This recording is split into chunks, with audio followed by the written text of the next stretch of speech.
Et là, on va se diriger par le Seigneur. On fera après. On fera après.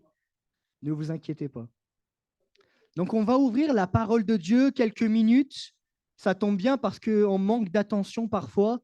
Alors là, j'aimerais que, tac, vous ayez tout récupéré de votre attention pour entendre ce que le Seigneur a à vous dire. Et on va apporter un message le plus simple possible pour que tout le monde puisse recevoir ce matin. Dans Marc au chapitre 2, versets 1 à 12. Marc chapitre 2, versets 1 à 12. Et c'est affiché pour ceux qui n'ont pas la Bible. N'hésitez pas à vous en procurer. Demandez, on vous en offre une même. Il n'y a pas de problème. Quelques jours après, Jésus revint à Capernaum. On apprit qu'il était à la maison et il s'assembla un si grand nombre de personnes que l'espace devant la porte ne pouvait plus les contenir. Il leur annonçait la parole. Des gens vinrent à lui, amenant un paralytique porté par 4 hommes.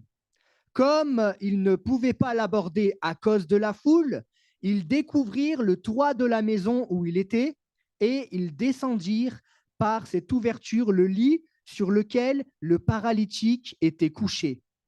Jésus, voyant leur foi, dit au paralytique, « Mon enfant, tes péchés sont pardonnés. » Il y avait là quelques scribes qui étaient assis et qui se disaient au-dedans d'eux, « Comment cet homme parle-t-il ainsi? Il blasphème.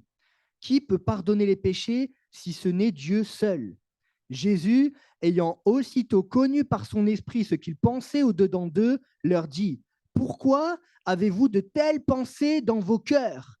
Lequel est plus aisé, de dire au paralytique, tes péchés sont pardonnés, ou de dire, lève-toi, prends ton lit et marche? Or, afin que vous sachiez que le Fils de l'homme a sur la terre le pouvoir de pardonner les péchés, je te l'ordonne, dit-il au paralytique, lève-toi, prends ton lit et va dans ta maison.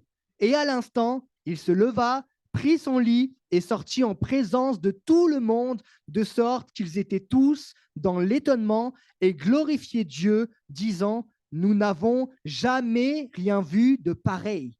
Amen. Un texte glorieux qui, je crois, en partie a été mis en application ce matin par ce temps de prière. Là, il est question d'un homme qui est paralysé. Et je peux vous dire qu'il y a 2000 ans et quelques, là, 2000 ans en arrière, quand on était paralysé, il n'y avait pas tous les soins auxquels on peut prétendre à l'heure actuelle. On était souvent reclus dans notre coin, dans la solitude. Il n'y avait pas trop de possibilités d'espérance. Mais dans cette situation, cet homme va avoir un privilège. Privilège d'être accompagné d'amis. Et les amis, moi je peux le dire, hein, ça se compte sur les doigts d'une main et parfois on pourra enlever des doigts hein, quand on réalise. Je dis souvent aux adolescents que quand on est au collège, au lycée, là il y a des tonnes de personnes qu'on côtoie et on croit que c'est nos amis. Mais quand on va aller au BTS ou qu'on va changer d'école ou qu'on va se mettre à travailler plus tard, on va réaliser que la très grande majorité, on n'entendra plus parler d'eux et puis ils feront leur vie et nous la nôtre, etc. Mais des amis, qui c'est qui en trouvera? Des amis sur lesquels on peut compter, s'appuyer, des amis qui vont faire comme ces hommes qui vont aller jusqu'à porter un paralytique, le monter sur un toit, le faire descendre pour qu'il aille dans la présence de Jésus. Qui a des amis comme ça? Si vous voulez, à la fin de la réunion, on se voit et on se dit, mais est-ce que tu veux être mon copain? Mais plus qu'un copain, tu veux être mon ami, mon frère, celui sur lequel je pourrais compter. Et toi, tu peux faire pareil. Tu peux me considérer comme un ami. C'est important, ça, d'avoir des amis sur lesquels on peut compter. Pourtant, dans notre société, ce n'est pas vraiment, comment dire, ce n'est pas vraiment ça. Combien de fois on a été trahis par des gens qui se disaient être nos amis? Combien de fois nos vies ont été bouleversées par des mauvaises décisions prises par d'autres personnes qu'on pensait être fiables.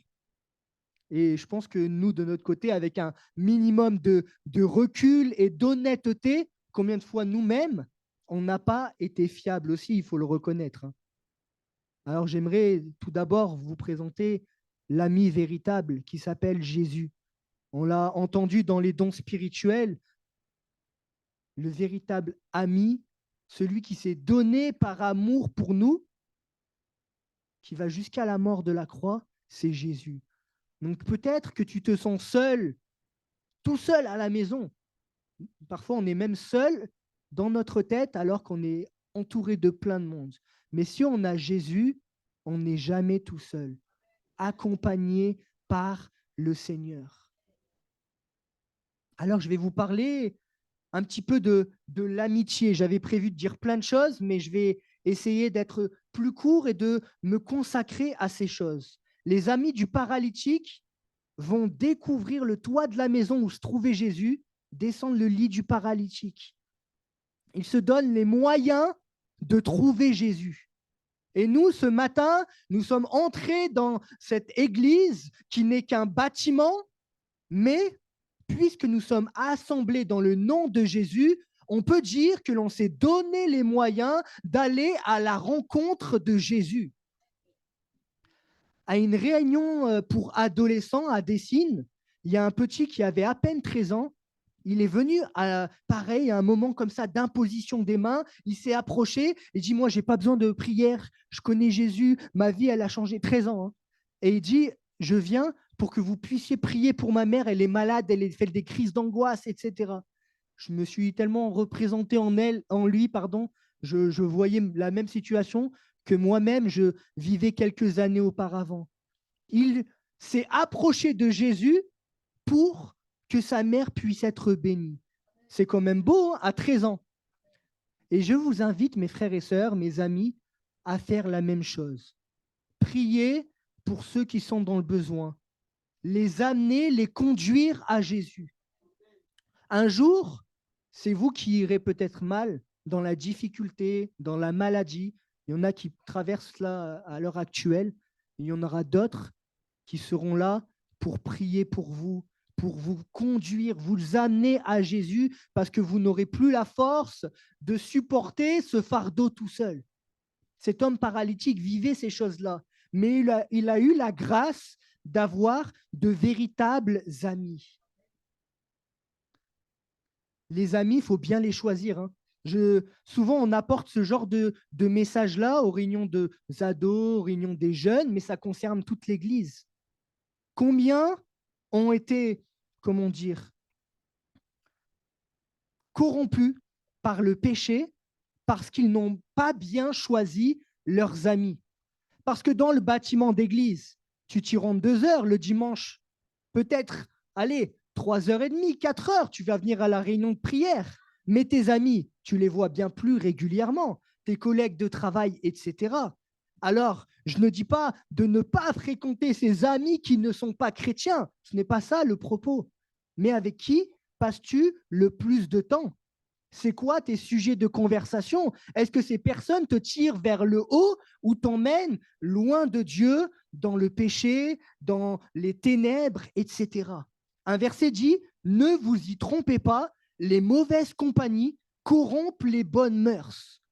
On peut avoir des désirs qui sont louables, une attitude qui vise à plaire à Dieu, se rapprocher de lui. Mais si nous sommes constamment avec des personnes qui nous amènent loin de Dieu, les mauvaises compagnies vont corrompre les bonnes mœurs. Il y a une image souvent pour parler de ça, avec, vous savez, une pomme ou une orange qui est pourrie et qui se trouve dans le sac. Vous savez, le sac là avec les fils rouges, là, vous voyez, le filet, voilà. Il y a une pomme ou une orange qui est pourrie et il y en a 15 qui sont saines. Et là, nous, en tant qu'enfants de Dieu, on pourrait dire, mais attends, je suis la lumière du monde. Je vais contaminer de ma lumière cette pomme qui est pourrie, cet être humain qui vit dans le péché et qui ne désire pas le Seigneur. Mais on se rend compte que dans la réalité de nos cuisines, le sac de pommes pourries, à la fin, à cause d'une pomme qui est pourrie, ce seront toutes les pommes qui seront à côté qui vont pourrir. Il faut donc être vigilant. Et j'aime bien cette image parce qu'elle illustre très bien le propos. Si vous prenez la pomme et on va la représenter là, la pomme qui est pourrie, il y a toutes les autres pommes là qui sont susceptibles d'être contaminées. Mais moi, si je suis hors de ce sac, je suis une pomme encore, on garde l'image, je suis une pomme, mais je suis hors de ce sac, alors ça ne va pas me contaminer. Je ne serai pas pourri, contaminé par le péché que la pomme a vécu et alimente, etc. J'ai besoin de demeurer dans la présence du Seigneur et de ne pas, alimenter quelque chose qui est nocif pour moi. Et parfois, je vais devoir apprendre à choisir mes amis, prioriser avec qui je vais passer le plus de temps, parce qu'il ne faudrait pas que je me pense plus fort que ce que je suis réellement. Il faut apprendre à se connaître. Moi, j'ai arrêté de traîner au quartier en 2013. Bon, personne ne dit amen. J'ai arrêté de traîner au quartier en 2013. Et en fait, à la base, je pensais que ce choix était anodin, qu'il n'allait pas entraîner beaucoup de choses dans ma vie. Mais en fait, je réalisais quelques temps après que ma vie avait changé, pas uniquement à cause de la lecture que j'avais de l'évangile et du fait d'aller à l'église, mais également parce que j'avais accompli sa parole, je l'avais mis en application en n'allant pas là où ça me tirait vers le bas. Parce que mes amis, ils faisaient quoi? Ils vendaient de la drogue. On était assis sur des sales escaliers qui sentaient pas très bon. Et l'objectif, c'était de rien faire de nos vies. Alors, quand je suis sorti de là-bas, j'ai pu faire quelque chose de ma vie, me donner à Jésus-Christ entièrement. Les mauvaises compagnies corrompent les bonnes mœurs. Alors, quand mes amis que je côtoyais dans le quartier, je les vois, je leur dis toujours bonjour. C'est toujours mes amis. Je les vois, je suis heureux de les voir. Ils sont heureux de me voir.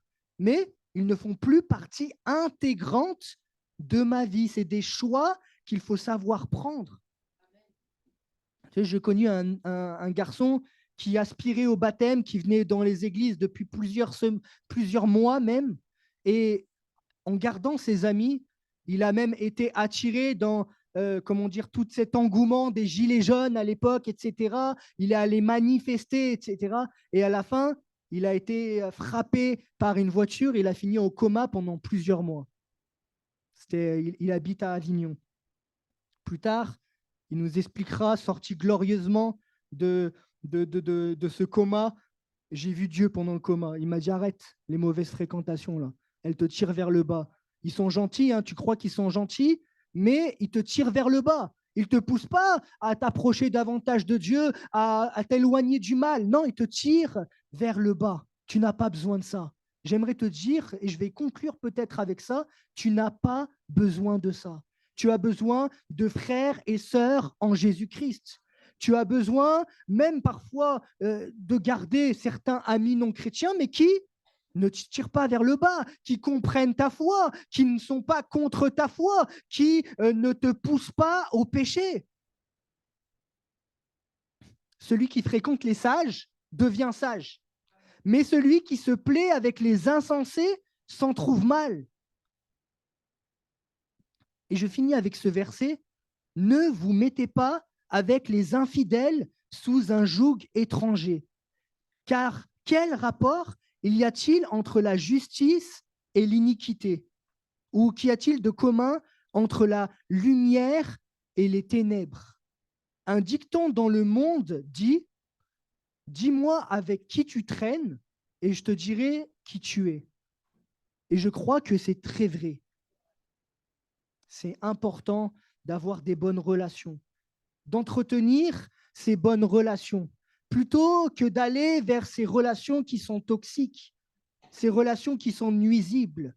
Approchons-nous du Seigneur, mais remettons ceux qui souffrent comme ces hommes, ces amis qui ont amené le paralytique jusqu'à Jésus, mais également Cherchons des amis comme ces hommes-là qui ont conduit le paralytique. Des amis comme ceux-là, ils sont rares. Je crois que dans nos assemblées, il y en a. Il y en a dans nos assemblées. On peut même avoir été trompé, parfois même dans le monde chrétien, en disant un chrétien, là, il n'a pas été fiable. Et encore, ça va, on est des humains. Donc un humain qui n'est pas fiable, ça va, c'est rassurant, il n'est pas encore un robot. Mais on a besoin de véritables amis, celui en qui on pourra avoir confiance, celui qui nous approchera du Maître. Que son nom soit béni. Amen.